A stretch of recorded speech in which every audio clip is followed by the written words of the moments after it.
biblically, why do we Christians prefer small government? That is the question. And when I go about the business of trying to answer that question, I've got to lose all of my presuppositions. I've got to lose my republicanism. I've got to lose everything that I've learned from Rush Limbaugh, and I've got to think biblically. Does the Bible answer the question, what is better, big government or small government?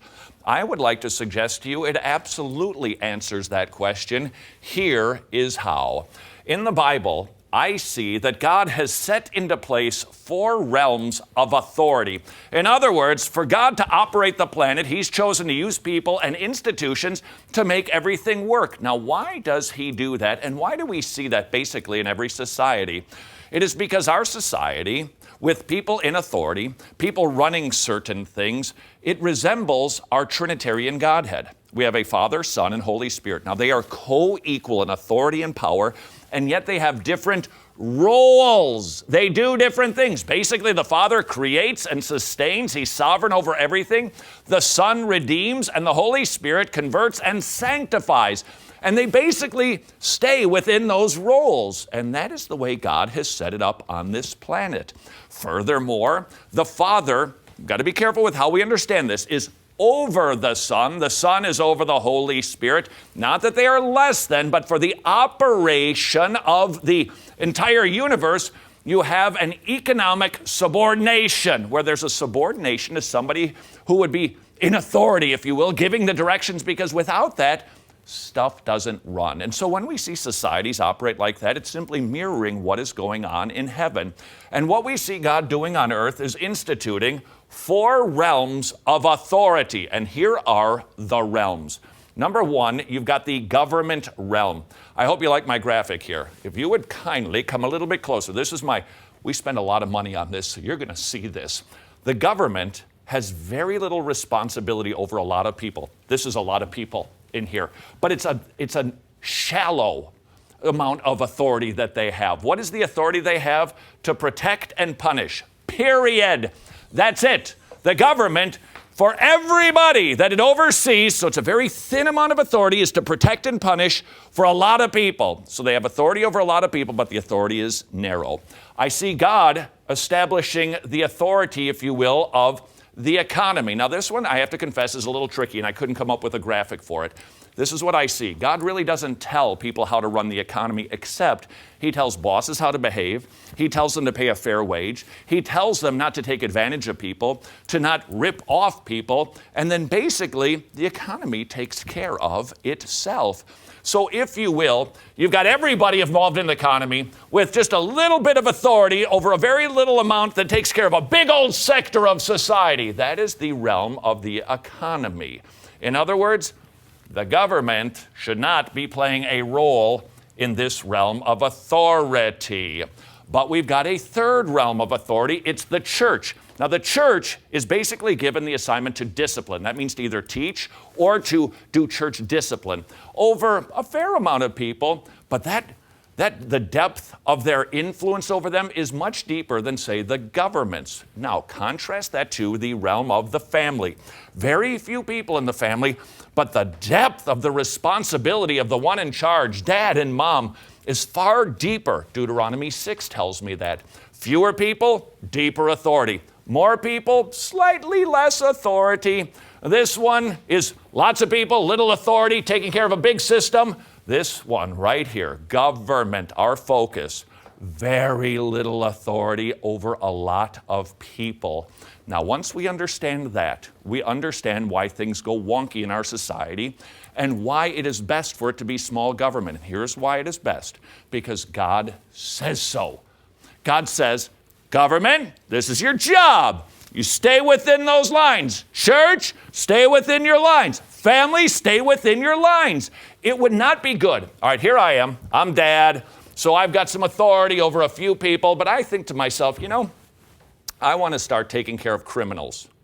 I'm going to start dealing with people who get in that parking spot before me, and I'm going to beat their knuckles with a ruler and then put them into my prison that I make in my backyard. You're going to go, whoa, whoa, whoa, whoa. That's going to be chaotic, Pally. Why? It's because my realm of authority is here, The realm of authority government over here is to protect and punish. It's their job. So if I get involved in the mess of another realm of authority, it's going to be a mess. Same thing is true with government getting involved in the other realms. It will be a mess. Let me share with you some examples. Underneath here, I've listed some of the things that our society needs dealing with. You've got things like prices and education, wages, crime, war, roads, all of those things. Who is responsible for those things? Well, we need to take a look at the realm of authority. Let's take a look at, how's about war? Okay, whose job is it to wage war? Not mine, I can't. It's certainly not the church's. It's the role of the government to wage war. Now, it must be just, but it is the government's job to protect me and punish bad people. So that's their job, and they can do that quite well, and they do it well, don't they? When things are running right and they're not enlisting women to go to the front lines of the battlefield. That's their job, and it works pretty good. Now, what about crime? Again, I shouldn't be taking care of it. The church shouldn't be taking care of it. The government should take care of it. They should punish the evildoer. But wait a second. What about wages? Whose job is it to control wages? Remember, it's the boss's job to be fair to the employee. When the government puts its little nose into the realm of authority of the economy, what happens? Uh-oh, you got yourself problems. When the government says, hey, this is what the minimum wage should be, guess what happens? The economy goes kafritz. Why? Because the boss should be deciding, based on supply and demand, what the correct wage is. Are we not seeing battles in Congress over minimum wage? Why? Because it's not the government's job to be involved. What about the price of a loaf of bread? Whose job is that? It should not be the government's. We see that in socialism and communism. What happens to the cost of a price of bread? Boom, it goes through the roof. Why? Well, typically it's because the government has so many programs outside of its realm of authority. Social programs, feeding programs, not the job of the government. Taking care of poor people, not the job of the government, unless it's to protect them from starving to death. But if the government has a ton of programs, what do they have to do?